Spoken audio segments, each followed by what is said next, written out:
Ya mira, lo siento la letra, pero es lo que hay. Ya mira, no sé si recuerdas, pero toda la prueba se va a enfocar de la teoría del tribuno y los cuatro cerebros. Importante saber que tenemos los cuatro, identificar cuál es cuál. Tenemos el cerebro primitivo, que es este rojito de aquí, el cual dicen que es el cerebro que tienen todos los animales y está relacionado con el tronco encefálico, lo que es puente y bulbo, genera los movimientos involuntarios y se relaciona con el yo actúo. Este es el cerebro rojo, cuando le dicen cerebro rojo, ¿ya? Recuerda que aquí está también el cerebelo, que ve la coordinación, los movimientos.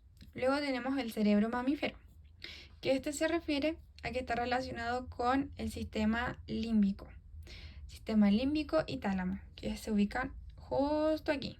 Entonces, este cerebro sería el cerebro verde, ¿ya? Entonces se relaciona con el yo siento. Luego tenemos a la neocorteza, que dice que está relacionado con los lóbulos cerebrales, que en este caso sería el parietal, un poco del temporal y el occipital.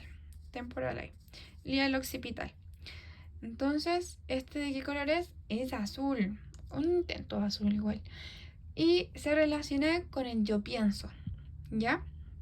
Luego tenemos el último, que es el prefrontal, que es el que tenemos acá adelante, el de color amarillo.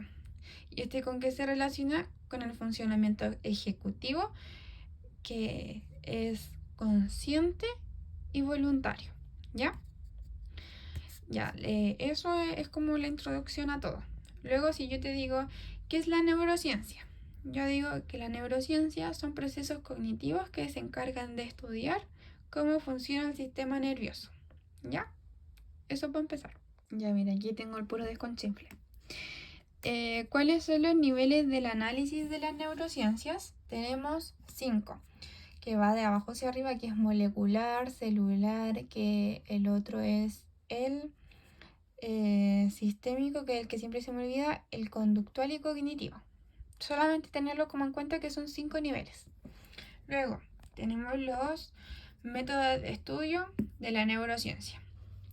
Estos se van a enfocar en la anatomía como tal y en las funciones cerebrales. Esto no es necesario aprendérselo, pero yo igual lo repasé un poquito, que es la resonancia magnética, el electroencefalograma y la tomografía por emisión de positrones, porque el de abajo no es necesario.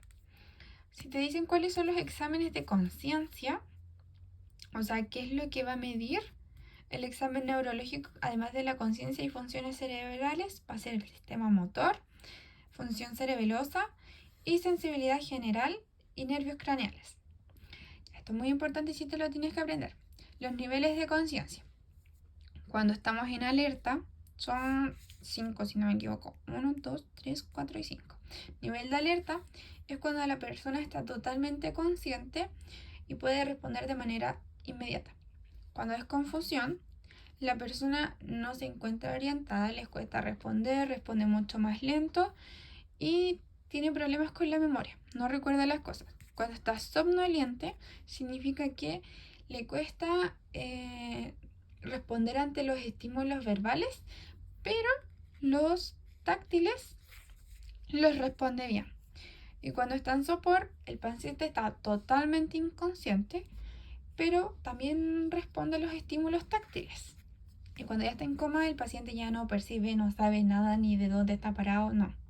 Totalmente inconsciente, no percibe ni al mismo, ni al entorno, ni siquiera los estímulos externos del dolor.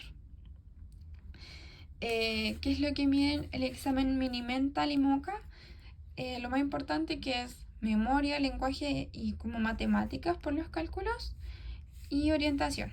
Esos son como lo más importante, que es lo que mide el Mini-Mental y el MoCA, que son los exámenes que vimos. Ya mira, vamos a partir con la sensación, porque ahora estamos con senso-percepción. ¿Qué es la sensación? Es la capacidad de captar o de captar o de sentir algún estímulo externo. Vamos a tener 3 tipos de sensaciones. Sensación interoceptivas, propioceptivas y exteroceptivas. Las interoceptivas están relacionadas con el proceso de información de estímulos externos a internos, o sea, tú los vas a percibir de manera interna y un ejemplo de ellos es que, no sé, por ejemplo, estás nerviosa por una prueba, te va a doler el estómago porque las sensaciones interoceptivas están relacionadas con las vísceras. Por otra parte, las propioceptivas son relacionadas con nuestro cuerpo, espacio y además nuestra posición y movimiento. Y dibujos son los súper divertidos. Ya, entonces, ¿por qué posición y movimiento? O sea, sí, postura y movimiento. Un ejemplo claro de las sensaciones propioceptivas es cuando, no sé, tú estás sentada y tienes el pie doblado, no te das cuenta hasta que te empieza a molestar. Eso es una sensación propioceptiva, ¿ya? Entonces, cuando tú te das cuenta, mueves el pie, te acomodas y te sientas como deberías estar más cómoda, para estar más cómoda, ¿ya? Por otra parte tenemos las exteroceptivas, que estas son las que siempre vamos a usar. Las otras rara vez, esa muy rara vez, poquito más y esta siempre. Las exteroceptivas son la percepción mediante los sentidos, ya sea de visión, olfato y tacto. No sé, pues por ejemplo, comerte un limón. Son sensaciones exteroceptivas porque no tengo la boca, pero sientes por medio del gusto, ¿ya? Eso es un estímulo. O por ejemplo, si vas en el metro, vas a tener sensaciones exteroceptivas por el ruido que hacen los metros. Y así. Y es importante saber qué pasa con la sensación. Esto se supone que es un cerebro, esa es la vía, el cerebelo, y por si acaso. Que la sensación se convierte en percepción, ¿ya? Por ejemplo, no sé cómo hacerle. Aquí hay un estímulo. Ese va a viajar, viajar, viajar hasta aquí. Y cuando llega aquí, el estímulo va a decir, o sea, cuando llegue más que ahí al cerebro como tal, va a decir, bueno, ahora necesito que me clasifiquen para saber para qué lado voy, ¿ya? Entonces, ponte tú, el estímulo va hacia acá. Luego de que se clasifica, este se va a codificar, procesar y darle un sentido, ¿ya? No sé, pues si era el estímulo del gusto, va a viajar por las vías aferentes, va a llegar al cerebro, luego del cerebro lo van a clasificar en los nervios craneales y lo van a mandar al nervio del gusto. No recuerdo muy bien cuál es. Póngamele nervio gustativo, porque no lo recuerdo. Y ahí es cuando la sensación se convierte en percepción. Es importante que tienen que saber que tenemos tres componentes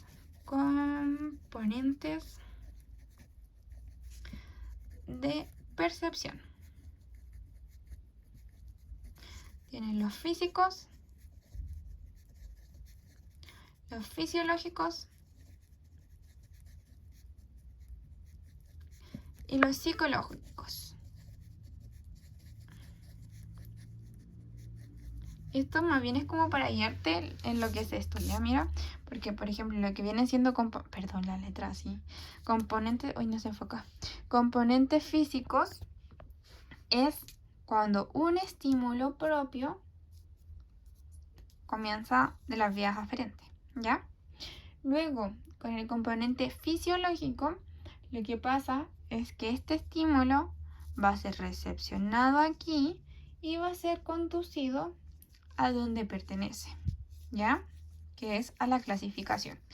Lo que viene siendo los psicológicos, componentes psicológicos, es cuando este estímulo se va a procesar, en este proceso, cuando se procesa y se interpreta los datos sensoriales del estímulo y se genera la conciencia por otra parte, ¿ya? No sé si lo viste, pero también hay una parte donde hablan sobre las etapas del desarrollo de cognitivo de Piaget, donde estaba la etapa sensoromotora, la preoperacional, las operaciones concretas y formales. Pero eso es como saberte el orden más que nada, porque no creo que la profe profundice en eso. Ya, la organización sensorial y sus etapas. Te la voy a poner aquí en cerquita para que la leas porque te las voy a explicar yo. Tenemos los efectos desencadenantes y esto es cuando un sentido percibe la información del estímulo y le pide ayuda o cooperación a todos los otros sentidos. Eso es como un efecto así, con cuna. Le pide un sentido y le pide ayuda a otro y a otro y a otro y a otro y a otro. ¿Ya? Ese es el efecto desencadenante. Cuando es simultáneo, este postula que un estímulo, ponte tú, no sé, el estímulo es mi estrellita, ¿ya? Un estímulo provoca que varios sentidos, ¿ya?, se activen al mismo tiempo. Y eso es el simultáneo. Y por otra parte, tenemos el que es inhibitorio. Genera efectos inhibitorios. ¿Qué significa? Que aquí están activos muchos sentidos están activos. Entonces, ¿qué pasa? Llega un momento en los que de manera automática y sola ellos se van a autoseleccionar y se van a morir. No, no se van a morir, pero se van a inhibir, ¿ya? De ser muchos, luego se van a autoseleccionar y se van a inhibir. ¿Y eso? Por otra parte, tenemos que son las praxias. Estas son funciones cognitivas encargadas de la planificación, coordinación de los movimientos voluntarios. Ya cachamos que cuando se genera una apraxia, acá ni lo dice, creo, va a generar alteraciones en las funciones cognitivas y en la planificación de los movimientos voluntarios. Por eso no pueden hablar bien. Ahí está, ¿viste? Luego tenemos las habilidades visoespaciales, que son cuando pueden identificar los objetos, ya sean arriba, abajo, izquierda, derecha. Y luego tenemos las visoestructurales, que es cuando pueden armar cosas, dibujar, armar en 2D y 3D. Eso. Ya, mira, perdona el desorden, pero ya no me dan las hojas. ¿Qué es la atención? Para mí, la atención es lograr enfocarse en un estímulo de manera inconsciente mediante la selección de estímulos necesarios para la supervivencia. Eso para mí es la atención. Y la concentración, más que eso, con lo que anoté aquí, para mí es, además de ser un acto voluntario, es el proceso de requerir mucha atención durante un tiempo más prolongado,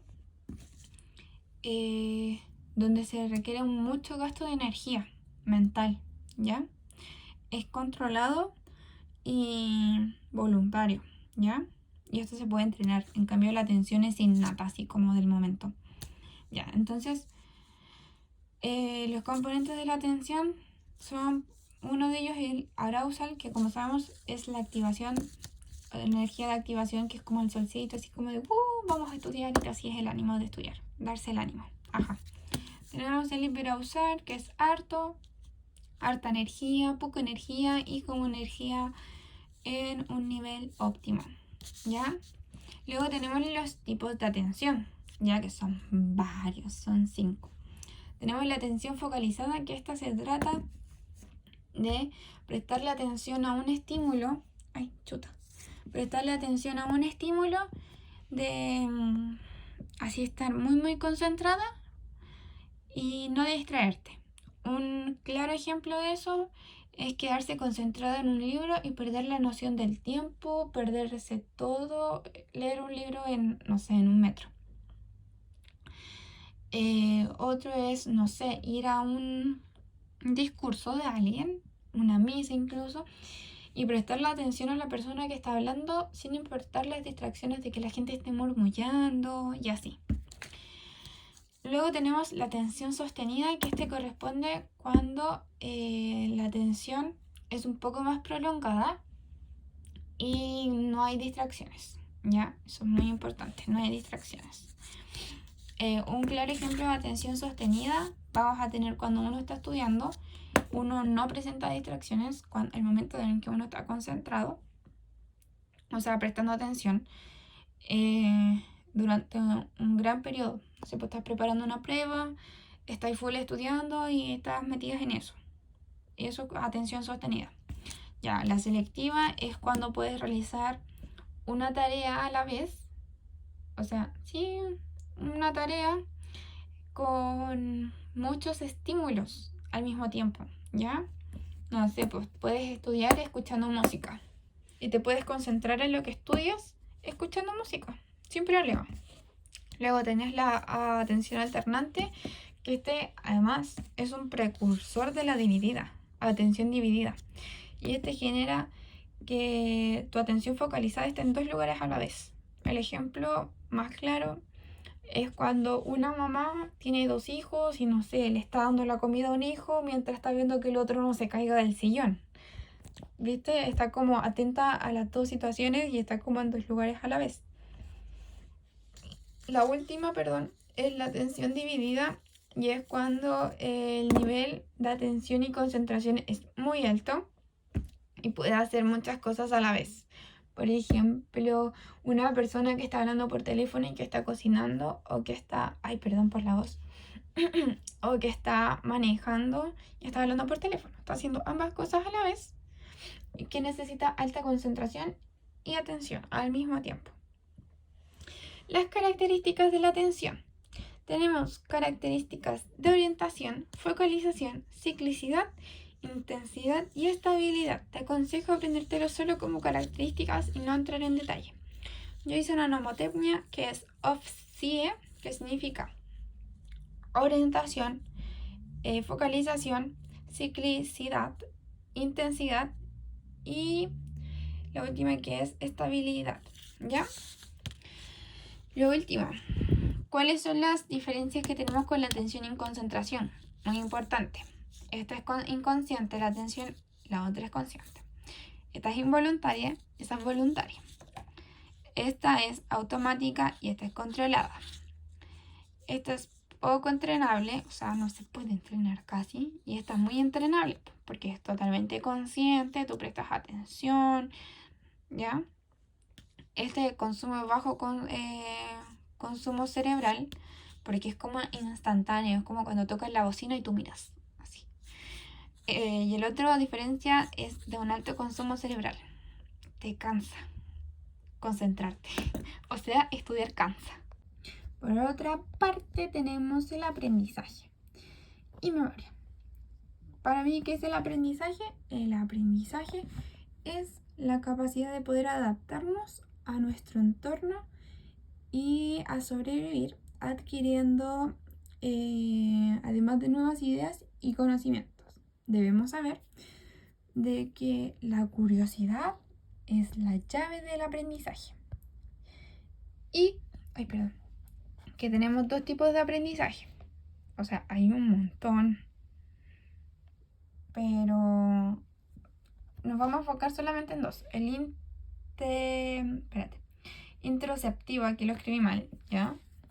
Es intrínseco, aprendizaje intrínseco, que es el inconsciente, que uno dice, ¿cómo lo aprendí? No lo recuerdo, no sé, aprender a gatear, que no te lo enseñan, aprender a, no sé, caminar, que tú no te acuerdas. Y el aprendizaje extrínseco corresponde al que es consciente, no sé, tú aprendiste a leer gracias al colegio. Tú aprendiste a escribir gracias al colegio. Es más consciente de lo que tú haces. Y por lo general tiene una motivación de por medio. Luego tenemos los requisitos del aprendizaje. Estos te los debes aprender así solitos porque después uno los saca por, no sé, deducción. Si es que te hace la actividad. Que son de percepción, motivación, concentración y memoria. Para aprendértelos, yo por lo menos me los aprendí con el ejercicio que dio la profe de cómo aprendimos una cosa. Yo me fui acordando de cada ítems. Ya, el aprendizaje asociativo. Este es el último de los aprendizajes y pasamos a memoria. Este se trata de que existen dos neuronas que se activan simultáneamente. Aquí dice sincronizada, pero es lo mismo. Estas dos se activan, esta es la actividad de la lana, ¿ya? Estas dos se activan. ¿Y qué pasa? Al activarse simultáneamente van a generar un aumento de sinapsis y a futuro van a ser una desencadenación de activación de neuronas. Así como la nubecita que te hacía acá arriba, así, no sé, pues activó una, luego otra y otra, ¿ya? Eso es aprendizaje asociativo. Luego pasamos a la memoria. ¿Qué nos dice la memoria? La memoria es un proceso cognitivo mental donde nos va a permitir almacenar y recuperar información. Eso es lo más importante de acá, nada más. Luego, clasificación de memorias sensoriales. Tú dirás, ¿qué son estos monos feos? Mira, yo me los aprendí así. Iónica, lentes iónicos, vista. Eólica, sonido, recordar los sonidos, auditiva. Áptica, la mano, así ya no pude asociarlo con otra cosa. Y gustativa y olfatoria los dice el mismo nombre, que son los otros tipos de memorias sensoriales.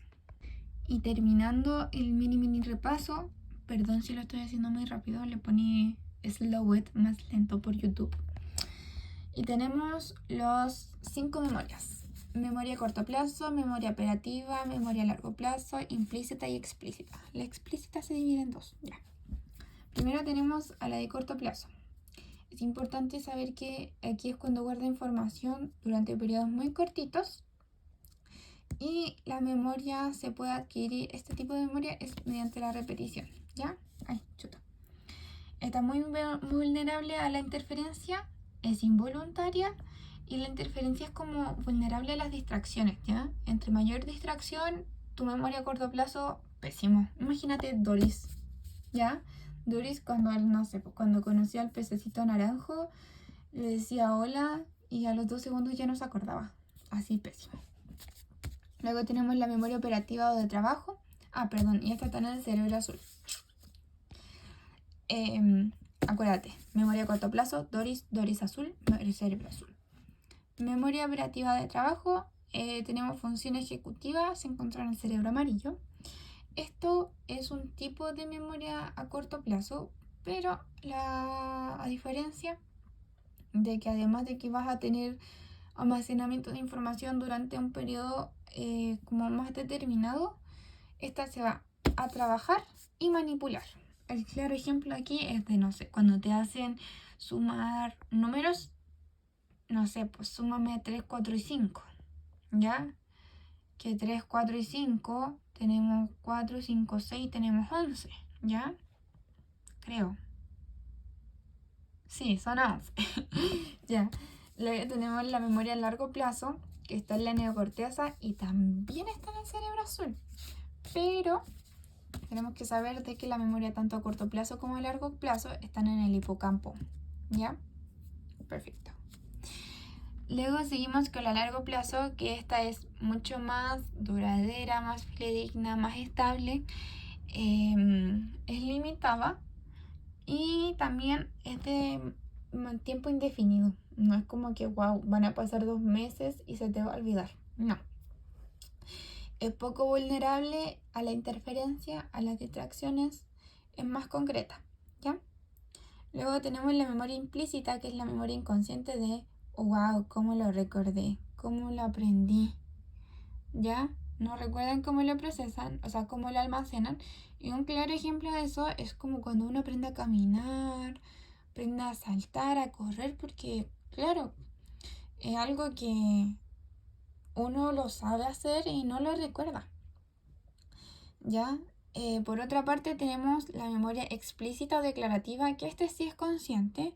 Esto se almacena información de manera consciente, voluntaria, y por ejemplo es cuando uno aprende a escribir, cuando uno aprende a narrar, a cantar, y tenemos involucradas las estructuras del hipocampo y corteza prefrontal, así que según yo estaría involucrado el cerebro azul por el hipocampo y el amarillo por la corteza prefrontal.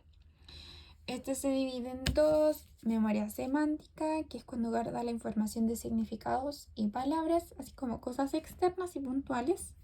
No sé, pues si yo te digo, las palomas son grises, o las palomas son ovíparos. No sé si se dice ovíparos ya, pero no sé, las vacas son mamíferos. ¿Eso qué es? ¿Una memoria semántica? ¿Es una memoria de algún significado? ¿De alguna palabra? Claro. Entonces, sí es memoria semántica. A diferencia de la memoria autográfica o episódica, que es cuando tú guardas recuerdos propios o de experiencias, no sé. Si yo te digo año nuevo, ¿qué hiciste tú en tu año nuevo? No sé, pues te acuerdas que fuiste a la playa, lo celebraste con tu amistad, con tu familia, qué sé yo. Y un claro ejemplo entre estas dos, no sé, pues si yo te digo el perro tiene 4 colas. No, pues el perro tiene 4 colas, el perro tiene 4 patas. ¿Ya? ¿Eso a qué tipo de memoria corresponde? ¿A la semántica o a la autobiográfica? Tin, tin, tin, tin, tin, tin. Sí, a la memoria semántica. Porque es información relacionada con conceptos sobre algo. ¿Ya? Y si yo te digo, a ver, cuéntame algo de... No, a ver, no es cuéntame. Si te digo... Pucha, no se me viene ningún ejemplo ahora, pero se entiende a lo que vamos. Así que eso sería todo. Perdón si te lo hice tan rapidito y perdón por el desorden, pero ya no me quedan hojitas. Si no entiendes, me preguntas.